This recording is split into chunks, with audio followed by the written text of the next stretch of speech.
We are live. All right, hi there everybody, and welcome to Connected Learning TV. This is the third webinar of our May series, Equity by Design, a DML 2015 showcase. And if you're watching this, please take a moment to share it with your networks. My name is Gabriel Peters Lazaro. I am an instructor, researcher, and maker in the Division of Media Arts and Practice at the School of Cinematic Arts at USC. And I will be one of your hosts and a co-organizer today, along with Sankita Shrestha and Andrew Slack. And they'll introduce themselves momentarily, as well as the rest of our participants. Throughout this series on Connected Learning TV, we're going to be shining the spotlight on topics and speakers from the 2015 Digital Media and Learning Conference. The conference theme is Equity by Design, and it's going to be held June 11th through 13th here in Los Angeles. You can find the full schedule of events and descriptions at dml2015.dmlhub.net. And now today we're going to be talking with Mimi Ito, Nicole Pinkard, Henry Jenkins, Craig Watkins, and Benjamin Stokes. And we're going to be discussing their experiences sort of in the field building work around digital media and learning.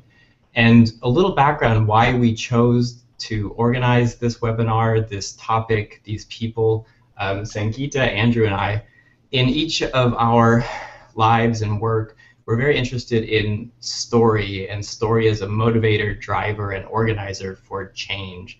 You know, me in cinematic arts, our work together on media activism and participatory politics, Andrew in the Harry Potter Alliance, we find that that core narrative is key in many of those efforts.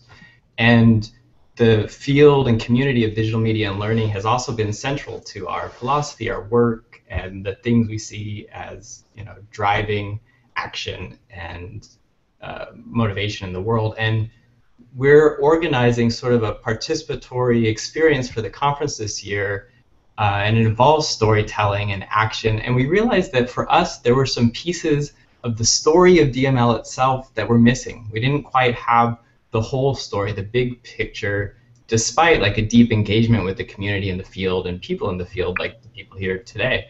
So we saw an opportunity to come together and really sort of share and shape sort of an oral history of that field, and to get some of the narratives from the people involved from the beginning, to really think about what is DML, where has it come from, and what the future might look like. So that's sort of what we're hoping and excited to be doing here today. And before we dive into our conversation, I want to go over a couple of quick details about the production here. To those watching live right now, we welcome your comments and questions. You can submit them either via Twitter using the hashtag DML2015 and Connected Learning and DML2055. So those are the hashtags we're using.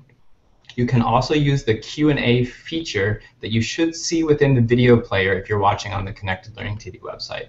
And throughout the conversation, we'll do our best to bring those questions into the dialogue here in the Hangout. And now, just before we begin, I would like to give everybody a chance to introduce themselves. And Sankita, would you please start us off? Yeah, as Gabe said, my name is Sankita Shrestha. I work actually with Henry Jenkins on the Media Activism and Participatory Politics project based at USC. And I'm going to turn it over to Andrew, and then Andrew can turn it over to the rest of the panelists.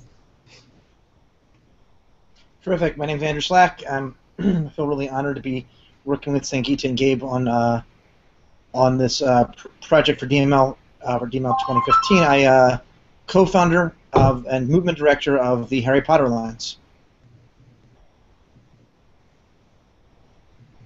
So I guess with that, we'll just turn it over to our participants. Next person in my window here would be Benjamin. Ben, do you want to introduce yourself? Sure. Benjamin Stokes. I'm a postdoc at UC Berkeley right now, and joining the faculty at American University in the fall, and I do civic media of various sorts. One connected bit here is that I'm a co-founder of a group called Games for Change, which is part of how I got to know the digital media and learning community. And Craig, do you want to introduce yourself? Sure. Craig Watkins, professor in the Moody College of Communication at the University of Texas at Austin, I guess I've been involved with DML for some time now in various ways.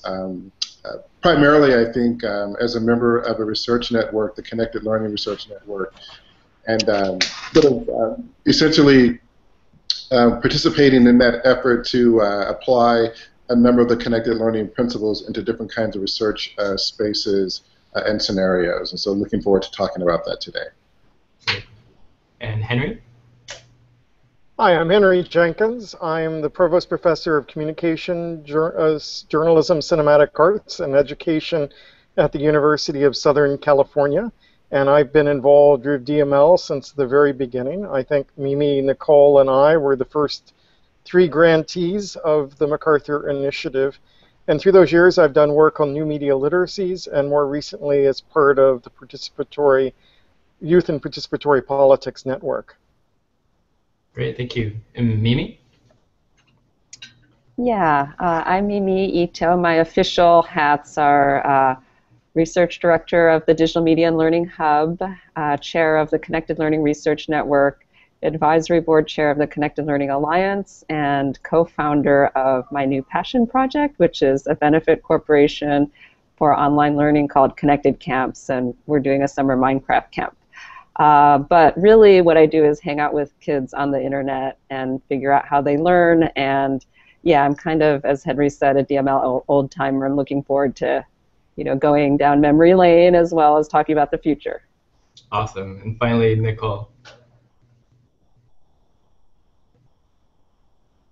Okay. Hi, I'm Nicole Pinkert, professor at DePaul University, founder of Digital Youth Network, which was, I guess, the first implementation grant of the DML work. And I'm actually happy to say we'll be using the Connected Camps, the work of Mimi. And we've probably, in multiple different ways, we've been part of many of the implementation initiatives, UMedia, and we're now playing a key role in the implementation and design of Cities of Learning.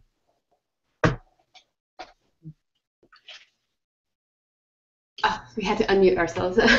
So that's really great. I was wondering, maybe everybody, we don't need to go turn by turn from now on, and because we want to hope as much as possible. We want this to be conversational, so we're going to try and do that. We're not going to call on you anymore, but we were wondering if you maybe, now we've kind of gotten the official affiliations. I mean, some of you were already starting to talk about the history, and we're wondering if a few of you could share your personal story of how you came to be part of DML. Why DML for you? Where were you in your career, or even in your learning trajectory as a scholar and as a human being that brought you, and how that brought you to DML? I was wondering if a few of you could share that. I'd be happy to jump in. I was just thinking as I was seeing all these old friends arrayed on this hangout that I remember, Nicole, that first one of those meetings that John Seely Brown organized for the MacArthur Foundation, just getting them thinking about this new area where the foundation had been up to that point investing really in school reform primarily in their education initiative, and then John Seely Brown had organized a set of conversations, just like interesting people in the field exploring this area of digital around learning. And I really have this vivid memory of sitting around a room where Connie was kind of at the back of the room trying to figure things out, and Nicole was in the room, and John Seely Brown was getting everybody enthused. And it was the first of many conversations with people who have really ended up being, who ended up being part of the DML community, and which eventually kicked off, as Henry said, initial investment of 3 projects that were, Nicole's was more on the design and programmatic side.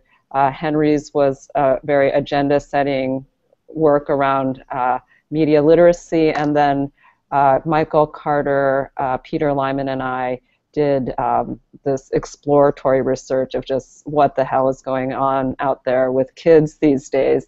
And it was a very interesting moment where there was clearly something being catalyzed, and I think JSB being on the board was a big part of that initial impetus. But the I think to the foundation's credit, they spent some time trying to figure out what it was going to be about. But I think this origin story of DML is really important in that it signals both some of the strengths of the approach as well as, I think, some of the challenges that I'd like to talk about as we move forward in an initiative that has been really coalesced by a very strong sort of network of people with, you know, a fairly innovative, progressive approach that is, it's a highly heterogeneous network in a lot of ways, but it is also a lot about the people and the relationships and the personalities, which I think has been a tremendous strength of the work, but also something that we need to figure out how it's going to evolve as we grow and spread to different kinds of practices. Yeah, so to add, I mean, is this a meeting in the Exploratorium? One of these meetings, Mimi? We had. Well, I think the first one we were at, Nicole, was actually the one at USC. Okay, yeah. Oh, yeah. Was later. Yeah. And I think Henry, when we first met, it might have been there, but also when we came to MIT to visit you there. So my involvement with this probably is slightly, I was actually working at the University of Chicago in, I think, the last grant that they were given to education when they decided to stop funding education, and Connie was our program officer. And we happened to be at a school that was doing, we had spent multiple years supporting teachers and using technology, and the teachers were ready to move to one-to-one computing. And I think it was happenstance that that was happening at the same time that MacArthur was changing their funding initiative. And so I was like, hey, can you help us think about how do we have more of a student focus than a teacher focus? And that was the same time that I think the conversations were beginning they were having around beginning to make this shift. So we spent a lot of early time just really in conversations with Connie and MacArthur folks to try to provide visuals of what it looks like, of what are kids doing and what are they doing. I would say one of the really important pieces was there was the acceptance and understanding that it couldn't be school-bound, and that even though we were working in a school, we were given the license and the freedom to really think outside of the school. So yeah, that was that was way back in the beginning. So it started in one small school for us, which was only 75, working with 75 kids. So go ahead. So my point of entry comes at that Exploratorium meeting that Nicole just was talking about. That my background is in media studies and cultural studies, not in education. I did actually train as a teacher decades ago and couldn't get a job because I couldn't coach. And at the time, it was pretty clear that as a male, you had to coach or you couldn't teach.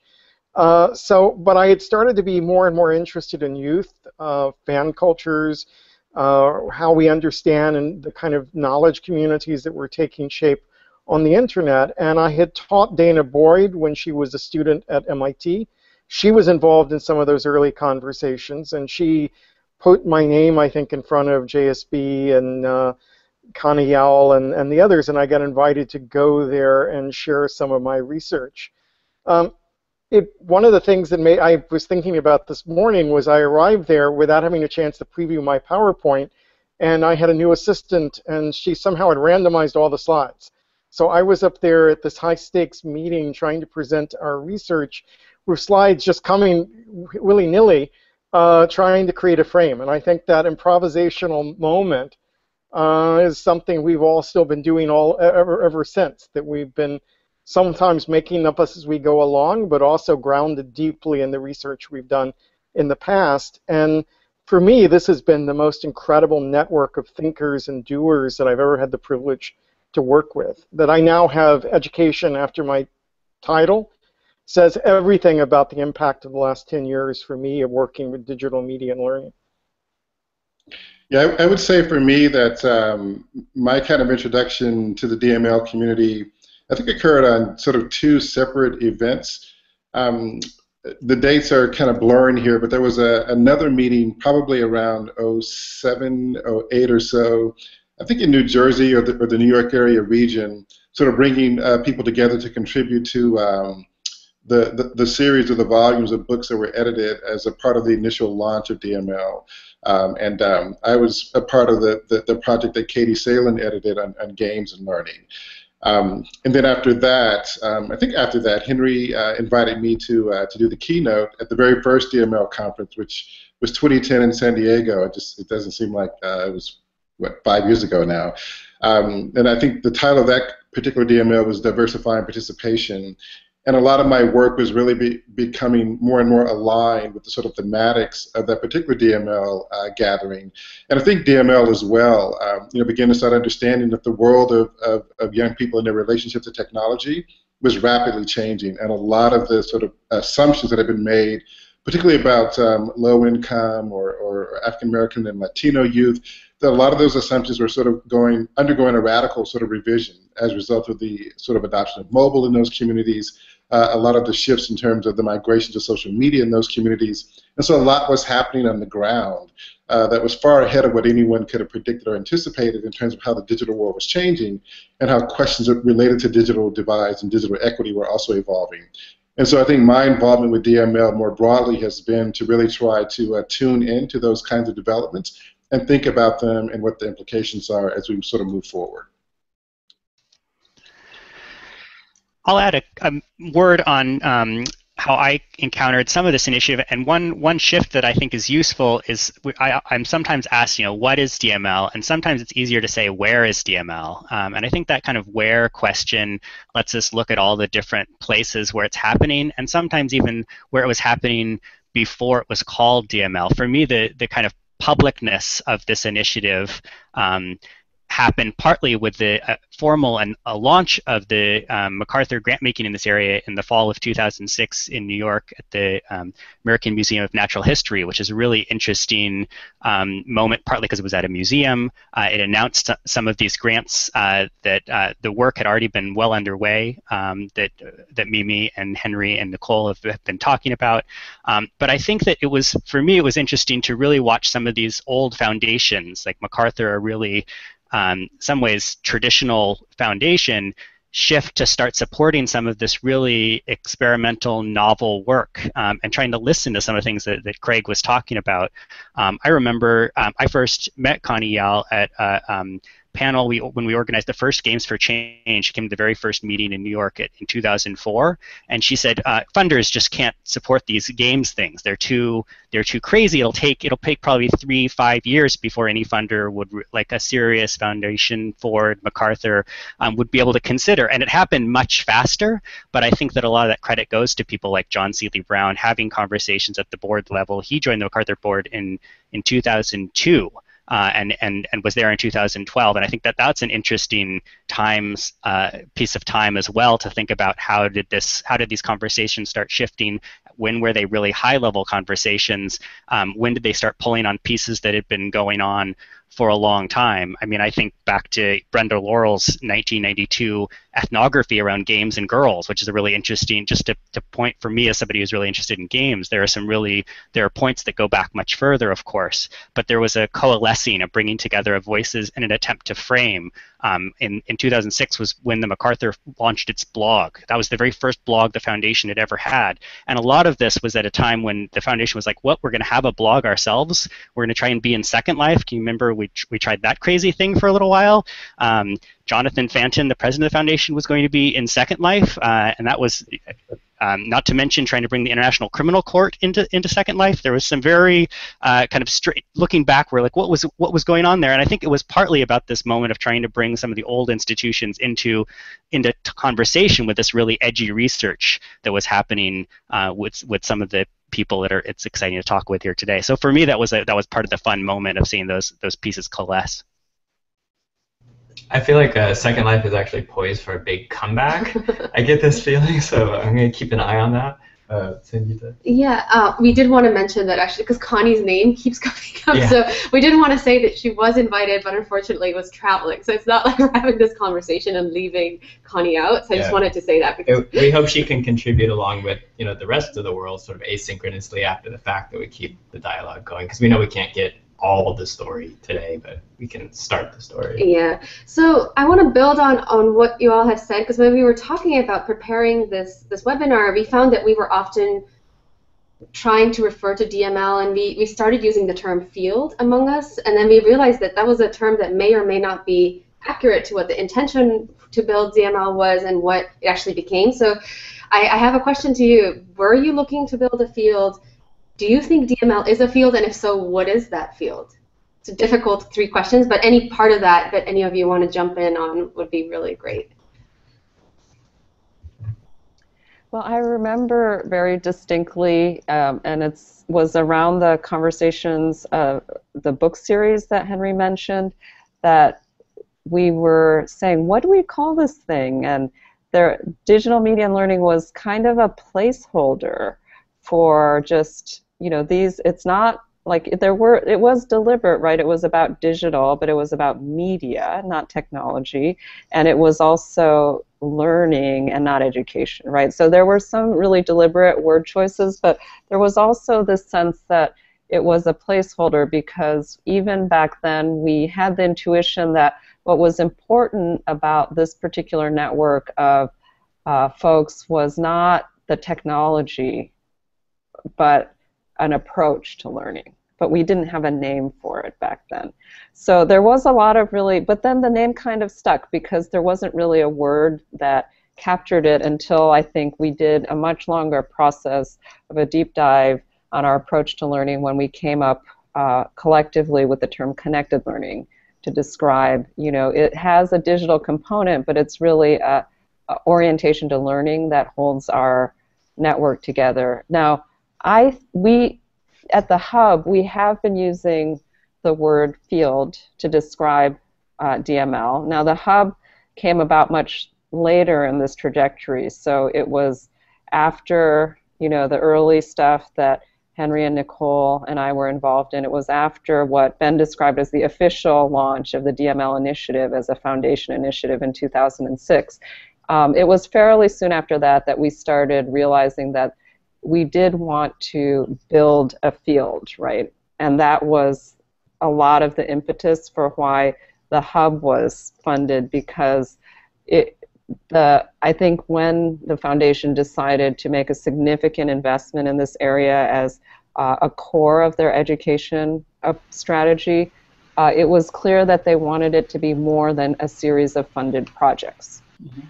And so the work of the Hub has really been focused on things like the annual conference, supporting not just one research network, but 2 linked research networks, which was unique, right? That usually the research network, there's one and it's the thing, but we have the participatory politics and the connected learning research network, which are coordinated and share infrastructure through the Hub. And then there was the communications layer, which was also an investment that was, I feel, fairly unique for this kind of early stage innovation-oriented funding, in having a foundation also invest in field building in parallel with funding innovative projects and research networks. So yeah, I would, and I think over time, like the Hub is now in its, it depends whether you include the planning phase, but yeah, the conference, what is this, the 6th conference? Somebody should, yeah. So we've been around for 6 or 7 years, and I feel like we can call it, I feel like a field has coalesced around the DML work, and the question on the table is really whether connected learning is becoming broader than what we might consider a field, which is the professional piece of it, and whether it is becoming more of a movement or a cultural kind of, something in the air that's broader than those of us who are professionally identified with the field. Yeah, so as I think it's a field, and having been, I was part of the first class of learning sciences, so being around for the beginning of learning sciences and the first couple of conferences for learning sciences, small. Everyone, everyone knew each other. People came from 2 universities. Definitely think this is a field, and I think the interesting thing, but I think it's also more. I think what's interesting is it's also a movement because it's more than just academics, and so I think it's unique. And I think that presents some of the challenges because you have to feed and support both differently. So what do you have to do to keep the academic side developing and growing, which might be a little different and is different than what you have to do from the movement side. And I know Mimi has thought a lot about that and thinking about how do you support both, because you're unique in that you've been responsible in the institutions you have led, Mimi, of leading both on the research and on the movement side. So I definitely would say it's a field. And I always get that when I go to other conferences and I go like, well, where do I feel home? And where do I feel is the place that brings all the pieces together, which I think, are relevant for my work. And for me, that has probably been more so recently, it's been probably more so the DML than some of the other academic communities that I would say are home. Yeah, I think one of the important things to say about a field as opposed to a discipline is that a field allows participation from people from multiple disciplinary backgrounds. And as Nicole was just suggesting, for makers, doers, educators, nonprofits, artists, as well as academics. And I think from the beginning there was a real consciousness about how do we build those bridges between those groups of people so that we can develop some shared vocabulary and vision, and yet we can empower people to bring what they know to the table and to facilitate that conversation. And I think as someone who's funded and worked with a lot of different organizations, I've never seen anyone tackle those problems as thoughtfully or systematically as MacArthur and Connie Yowell and the others on that team really went at it. So as we were doing the first documents for DML, my white paper, the report on the Digital Youth Project that Mimi headed, so forth, I think we were very aware that we were connecting different groups of people together. So I knew that I was trying to connect media and cultural studies work that had looked at fandom and gaming and online communities up with educators who were trying to think about informal learning. And I think, if you look at the original teams for each of our projects, there were people of various disciplinary backgrounds around the table which shaped those ideas as they took roots.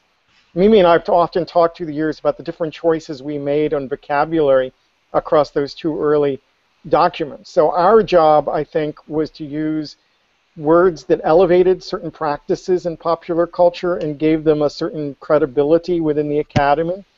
So we have very formal terms, collective intelligence, appropriation, so forth. I think Mimi's work comes out of a kind of grounded theory approach where her team really drew on the vocabulary that young people themselves had, geeking out, hanging out, messing around, and those words had a different kind of power at that moment. But those vocabularies worked together, I think, to create a space that had academic respectability and yet was immediately graspable by people at every level of the enterprise. And I think that those foundations have remained true down to the DML conferences, which are fabulous in their mix of theory and practice and multidisciplinary perspectives. Yeah, I was just thinking here, and I remember the Connected Learning Research Network and how it reflects, this idea of sort of interdisciplinarity. And one of the things that I really appreciated about DML is its sort of recognition that these issues are really complex and they're layered and sort of multidimensional. So in addition to the questions and insights that a sociologist might bring, in terms of our network, we have economists, we have education scholars, we have designers, we have media scholars. And what it really facilitates, right, is a much more robust and I think sort of refined kind of engagement with really complex issues. I think we all benefit sort of individually from participating in communities and conversations like that. But I think importantly, the field or the movement, also grows and evolves in ways that I do think have a mark on the field. And as we begin to sort of look forward, look ahead, I think a lot of the work that's been initiated through DML is beginning to have impact in other fields and other disciplines. So in that sense, I think there's a lot to be appreciative of in terms of, what the sort of field building kind of exercise has meant, not only for our particular community, but I think for other kinds of disciplines, other kinds of researchers. I think certainly for younger scholars who are coming up who look at it and sort of admire a lot of the sort of interdisciplinary work that DML has really sort of helped to shape and facilitate. So I have two questions that are related to this and building off of this notion of the field. But in case, Ben, you wanted to jump in here, because I just saw your microphone go off. And now... Go for it. Okay. So I, in talking about this this field of DML, it seems that there's been a crucial element, which was really beautifully articulated by a keynote by Ethan Zuckerman a couple of years ago, around this question of, is there a crisis in civics, in which he arrived at the conclusion that there's a crisis in agency. But crucial to that entire keynote was around this topic of civics. And it seems that action, activism, civics has been a central part of this developing field, a term that I've really loved that Henry has been using more in what I feel is this emerging field, is the term of civic imagination. So I wanted to know reflections on civic imagination and civics in general, and the role that plays in this field. I'd love to hear some reflections there. That's the first of my two questions. All right, since you started with the civic imagination, maybe I should jump in and define how we're using that word and try to connect it back to those earlier moments. For us, the idea of the civic imagination is, before you can change the world, you have to be able to imagine what a different world would look like. You have to see yourself as having the civic agency to bring about change. You have to have the capacity to map what that change might look like. And in many cases, you have to have empathy for people whose conditions are different from your own. And those are all part of how one builds activism. And we've been arguing that the civic imagination is there's always forms of civic imagination. The founding fathers of the US, it was ancient Greece and Rome, were really key for thinking about what an American democracy might look like. For the Black Church and the Black Civil Rights Movement in the 50s and 60s, it's the language of the Black Church. What we're seeing today is that young people are getting involved online often, using any media necessary to advocate for change. And as they do so, they're often forming the civic imagination and language borrowed from popular culture, superheroes, wizards, games, so forth. In some ways, I think that was an intuition that we had quite early on. And I think we'd see signs of that in the Digital Youth Project. You'd see signs of that in the white paper my team wrote. I think it's deepened in MacArthur over the time, so that we now have the Youth and Participatory Politics Network as an important wing of the DML movement that's trying to look actively at the political lives of American youth. To me, you're right, the key word is agency. And that's true. We can take that back to the idea of learning as a central piece here. The difference between teaching and learning is that learning emphasizes the agency of young people in shaping their own educational experience, that learning is bigger than schooling, and that includes finding voice, helping to influence decisions, being more active participants in the culture around them. And that idea of a participatory culture and a participatory politics, I think, has animated many of us in the DML movement from the very beginning. So it's actually interesting. I love the use of the word agency, because one of the conversations we've had a lot with Digital Youth Network was the use of the term civic and what it meant, particularly for urban youth, and whether what we were doing was more civic-based or much more empowering them with a voice that then we were hoping they were applying to civic issues, but we weren't coming in to the work we were doing from a civic standpoint. But what we've seen as we've watched many of the young people that we've worked with over the years now are college graduates. We have the first two that we started working with in the beginning of the work who are now work with us, and they've graduated from college and things.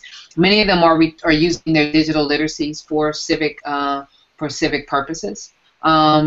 But it's been an interesting conversation and I think worth exploring in terms of how that term is used and understood by underrepresented groups, and how they then find their own path in to using digital to apply it not to just pop culture issues with respect to technology, but begin to apply those developing skills to have impact outside of their media communities. And I think that's some of what we learned when we started doing more work in like a media space, which, because it brought kids together across multiple different communities, I think pushed some of the civic issues to the forefront in ways that they didn't need to necessarily be at the forefront when we were more working in a particular neighborhood or a particular set of schools.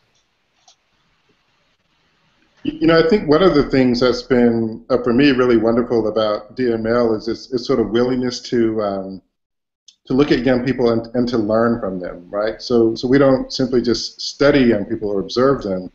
I think we also respect their own vision, their own agency, their own practices, their own aspirations, and that has, I think, enabled us to sort of see things that might otherwise be difficult to see, in terms of how they are kind of inventing new kinds of practices, new expressions of identity, a new sense of civic agency through the various social media platforms that they're oftentimes, maligned for using.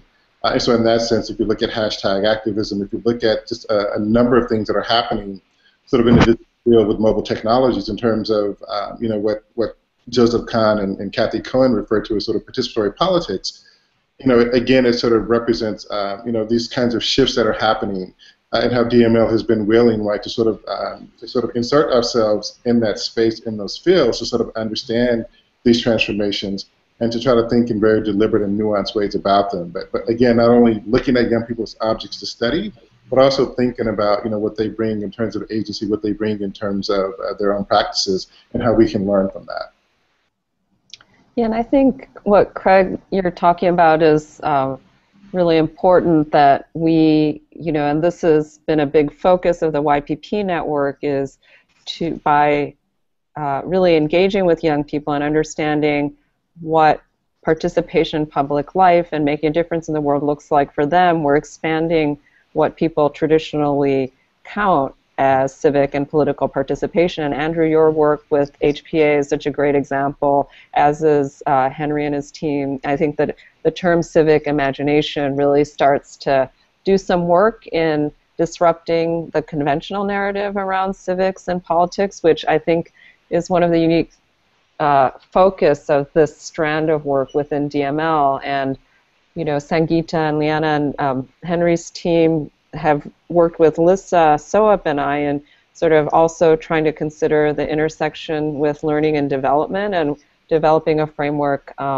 around connected civics that builds on and mirrors the connected learning framework. So I think those dimensions of the work, it's not just about civics and politics in the adult-driven perspective, but really looking from young people's point of view and their particular social worlds, their position in society, and their developmental trajectories is a unique focus of the work. And then just to bring it back to the DML field, I also think that what's been a really productive tension within DML is that we have both the research dimension, which is about being evidence-driven and sober and acknowledging structural inequity and all these things that are really, really challenging problems in the world, and not shying away from that reality, but also having a very kind of forward-looking, change the world, try it, like Henry was saying, improvise.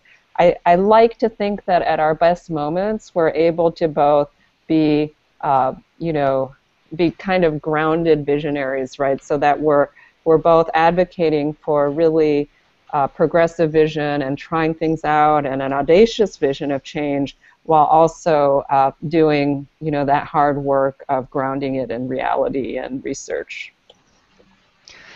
I would agree, and I would, in fact, something for me, I came to this field not as an academic, which I think may put me somewhat in the minority. I feel like a lot of the leaders in the field had PhDs, were part of research teams. For me, it felt really unusual to encounter the DML field as an area where people were asking questions as part of the beginning of work. And I know that may seem very natural for so many people in research, but I think that for people in the civic world, as Andrew was talking about, so often it begins with advocacy or what we want. And I think that it's both the questioning of what are young people doing. Some of the initial questions were, how are young people changing? How are learning environments changing? How are institutions changing? Those are questions at really different levels of granularity. And I think the openness of those questions mirrored an openness around civics. It's really easy to say, well, this is civic engagement and define it.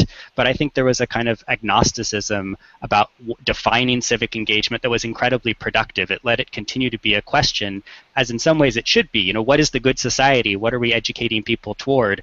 Hopefully we don't fall into a temptation to answer that question too definitively anytime soon. It's part of that kind of civic renewal process. At least that's how I feel like it is most productive. And I think for me that openness with the questioning both on the research and on the civic side, the civic helped broaden the question to the broader public good, and what can learning do. And I continue to encounter people who are not too close to digital media and learning, do not go to every conference, but bring it up and talk about it. And part of what they talk about, I think, is that some of those broader notions of what are young people actually doing, and what can they actually do with some of the things they get out of it. So I think that openness and that questioning is very useful. Awesome. This is a great moment for my second question here. And I want to acknowledge, as I asked the second question, that there's a great question in the chat and the Q&A about the role of young people in DML's civic imagination. And on that note, I mean, this is getting into precisely what Henry was saying earlier about the difference between a discipline and a field. And in a field you have people like Ben who can come in. You have young people who can come in. It's not simply the professionals in that specific arena. And something that Mimi had said earlier, or Craig, I can't remember now at this point, but one of you had said it, was about going from being a field to also envisioning a movement. And I think my main question is what does that look like? And to present a kind of challenge here is Henry mentioned our founding fathers as having a profound civic imagination, and yet at the same time, most of those founders owned human beings as property. The ethos at the time was that was acceptable. If the work of the Harry Potter Alliance is remembered, let's say I'm remembered, 1 in a billion shot, but let's say it happens 300 years from now, people would say, yeah, that was great, but he ate factory farmed meat, which makes him a monster. And even his vegan friends that were friends with him, they were friends with the monster. So they were monsters. The ethos matters, and we see that very clearly in marriage equality going in the last 10 years. That ethos matters. And I think one of the things we've seen with DML is that it's changed the ethos of the conversation. But in terms of going to movement, from field to movement, how do we accelerate that? Are we at an inflection point now where we can begin to become advocates? Because clearly, and I don't think I need to explain this to anyone here that's watching or that's part of this, the rest of the education discussion that's happening in the U.S., from the presidential debates to the Department of Education, the mainstream discussion that's happening in the media is not asking the kinds of questions that DML is asking. It's asking fairly shallow, they're asking the wrong questions, I would argue, and looking at the wrong metrics. And I think DML is so much more advanced and has tremendous power, and with great power comes great responsibility. So the question is, how are we going to use that power now in becoming a movement? What does that look like? From a policy level, from an advocate level, from a place of really changing the ethos of the entire nation and world in terms of how we talk about education and learning and civics. In civics. So I do want to ask this question because maybe I'm not. It depends on how the prior question was phrased, and so I think of civics as a key part of DML, but I don't think of DML and civics as you only do DML if you do civics, and that's an important distinction to me because I think of and I'm curious what other people think about that, like how intertwined is civics. And Mimi, if I think about like the book Hamago, how key was civics when you look at the young lives of the people that you were talking to. And the reason I'm asking that is because I was about to answer your question one way, but then when you added civics, it made me, I said, oh, maybe I shouldn't answer it in the way I wanted to answer. So I just wanted to raise that question about how integrated is civics and DML, how people perceive it, as intertwined it is.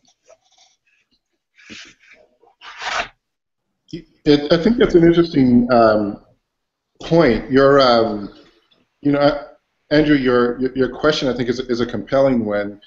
When I also think about DML, and this is, I think, an honest sort of reflection, is that DML was asking questions, at its initial sort of launch that many people weren't asking, and are just now really beginning to ask, and DML was sort of observing and recognizing and acknowledging a world that had kind of come into existence in terms of how young people's relationship to technology had changed dramatically. And so I'm sure many of you here, who were, being invited to give talks to school districts and to communities, there was a lot of anxiety around technology, a lot of anxiety around bringing technology into the school, a lot of anxiety about what technology is doing to young people, and a lot of it was negative, a lot of it was really sort of anxious about sort of negative impacts. And I think, part of what DML has done is sort of opened up a space to sort of think about, how this future world that's happening now can really be leveraged, right, to produce more equitable kinds of outcomes, or at least imagine more equitable kinds of outcomes. So I do think, as we look forward, one question will be is how do we leverage the community, the field, a lot of the energy and ideas that have been generated, how do we leverage that into policy impact? But I do think, DML was sort of a leader in terms of asking those questions. I think it's made it easier for other foundations to begin to start thinking about things like games, things about how technology is sort of impacting learning that are now being funded that arguably, right, would not have been considered fundable kinds of projects or initiatives without DML and MacArthur sort of taking that risk to really sort of take the lead on some of these questions. So in that sense, I think the potential for impact is certainly there. And how we think about that, how we leverage that, how we move forward, I think is important. But when I think of movement, for me, movement equals impact. Movement equals taking the research and the ideas out into the world and interacting with the world, and then being able to engage the world in creative ways, inventive ways that are inspired by research, but also open to the realities of what's happening sort of in the everyday life world of schools, children, communities, and other people. So, yeah, go ahead, Mimi. Oh. Okay, so yeah, I think it's, just to bring Craig's comment back to Nicole's point, I think, the terms that we use like civics and political, that is something that we've all sort of hotly debated within our community and are very challenging because they all signal a broader imagination about it, and as well as possibly an assumption about what the levers of change should be, right? So civic, you can pursue change through civic institutions, through political institutions, through popular culture, through technology. There are a lot of theories, approaches, mechanisms for change in what we might think of as the movement for connected learning or whatever you want to call it. And I think that's what's interesting about this community is that we are pursuing change in a wide range of sectors, right? And I think the civic one is very important, and some people use civic engagement to mean more than change through civic, what we might define as civic institutions. But I think what Nicole's suggesting is that there are other levers like working through tech or pop culture that we're also pursuing. And I think that richness of whether when we were looking from a young person's point of view, that was what we were learning, is that we are seeing young people have a influence or impact in the world. And we can debate what sector it's most important or what we call it. The imagination around it, as Henry describes, is incredibly important. But I think there is productive heterogeneity in how we're approaching this movement. And we, at the best of times, are keeping each other honest. So, I just launched a tech startup, and, it was sort of like I'm doing the same work, but through a very different sector. I'm trying to deliver online learning experiences for young people. I would not call that a civic project by any stretch of the imagination. It's a for-profit company that's sort of leveraging all of the kind of infrastructure and cultural imagination and all the things that is associated with a tech startup and the social capital and funding mechanisms. But it's all in the service of the same vision of change, right? So I think it's interesting to see how this community is, I think this field has been able to embrace that heterogeneity, but I think there's also a lot of important tension and debate that comes out of it as well. So I think it's useful to go back and think about what DML was positioning itself in relation to. And I think as that time it began, this phrase 21st century skills was looming large in the educational content, educational policy world. And that phrase almost invariably meant skills using technology that help prepare young people for the workplace.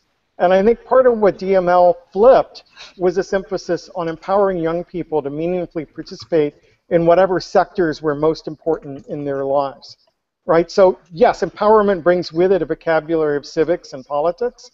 It brings with it an emphasis on learning and learning for the student's perspective. It brings with it industry and economic opportunities, especially for those who've been locked out. It brings with it community readiness and expressiveness, artistic expression. All of that seems bound up with the early idea of thinking about education for meaningful participation in the new media environment. Now, I've just been reading back through proofs of a book that Mimi Ito and Dana Boyd and I have coming out later this year from Polity, where the three of us really reflect over the last 10 years of debates about participation in culture, learning, and politics.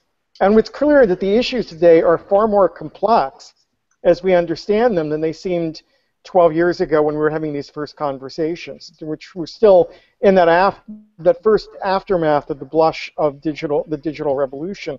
We now know it's going to be harder to get young people to be able to fully participate. We now see the economic obstacles, the social obstacles, the political obstacles, which means that this is a movement that's not just about educating people with skills, but overcoming the participation gaps that affect them in their everyday lives. Now, what does that movement look like? I mean, yes, it could involve institutional change, but what I've seen more through DML is that we are working with an army of teachers, each of whom chosen at their school level to become more involved, to sort of take risk, to go out on their own, apply these ideas, discuss them, try innovations in their classrooms, some of which have had really important impact. But the question of scalability is one that I think DML has increasingly circled around as we think about what does it mean to get this change into school-wide systems, statewide systems, national educational policy.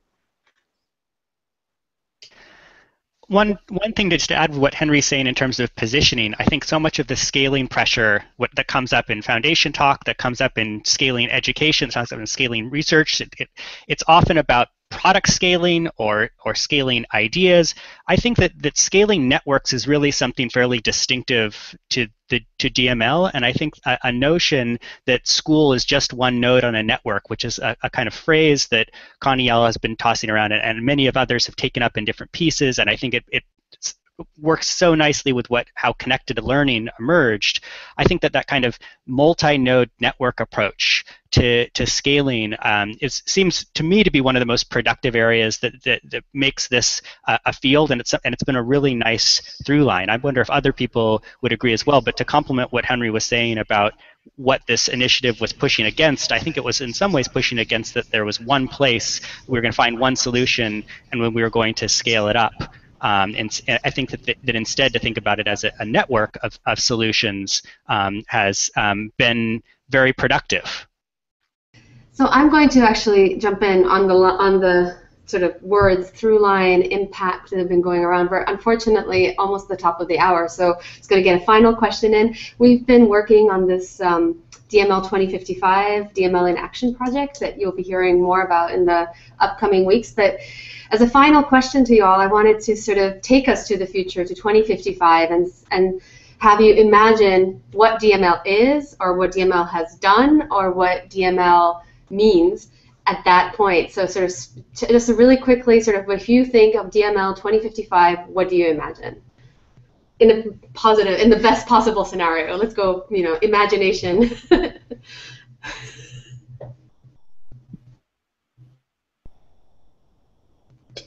Tough question. I'll take an initial stab at this.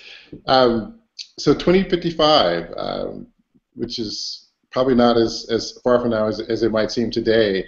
Whether or not DML will be sort of a tangible entity then, I do think the prospects for the kinds of conversations that will take place then, and how we continue to reimagine the future, that those conversations, those debates, those communities, those networks, those institutions that are invested in securing more equitable futures will have been informed by the wonderful and I think sincere and creative work that DML has inspired. I think one reason that makes this question a difficult one to answer is that DML has been responsive to changes in the cultural and technological environment, the things young people are invested in. So the temptation is to say there will be media centers in every library in the country, that will have schools based on Quest to Learn, that will have reimagined education to incorporate the informal learning and to connect that to the rest of society. That's the vision.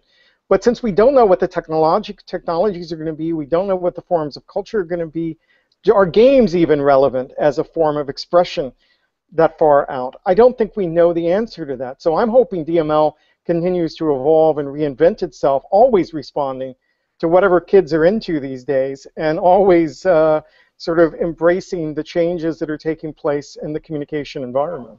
So so I think in 40 years we will have the first group of students who have experienced really grown up in this age, be what parents they would be beginning to have teenagers. So it'd be really interesting to see how that generation, which should be in the leadership position of the DML work, takes it, because they would have been experienced it themselves, and also now looking at their kids growing up in that particular environment. So as Henry said, I don't think we know, because it is so connected to what's going on from a technological standpoint. We hope that that strength and that connection stays strong, that it doesn't become an academic, just an academic discipline that's not strongly connected to the ground. But I think, having participants, hopefully, who were the first cohort, if you will, actually be in the leadership of it, which they should be, I think, opens up all kinds of tremendous possibilities of where DML will be. I'll go out on a limb and say that I think that the word digital might go away. We'll see. I'll be curious if that happens, but it could be a little bit like the horseless carriage, which we suddenly just start calling a carriage, or it becomes a car. I think that that may be domesticated and normalized, and I think there'll be something new.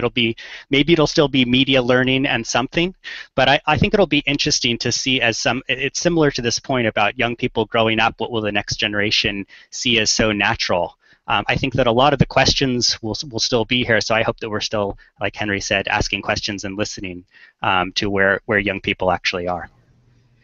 Mimi, did you want to jump in really quickly? Sure. Yeah, so I would second the idea that maybe digital will fade, but I hope that connected will continue as a term. And to get to Nicole's intergenerational point, I find it absolutely thrilling to think of, what we think of as digital kids becoming connected parents, and in 40 years, I hope that learning won't be a site of intergenerational strife and conflict, but will actually be one of connection and mutual appreciation. So that's what I hope for my kids and their offspring.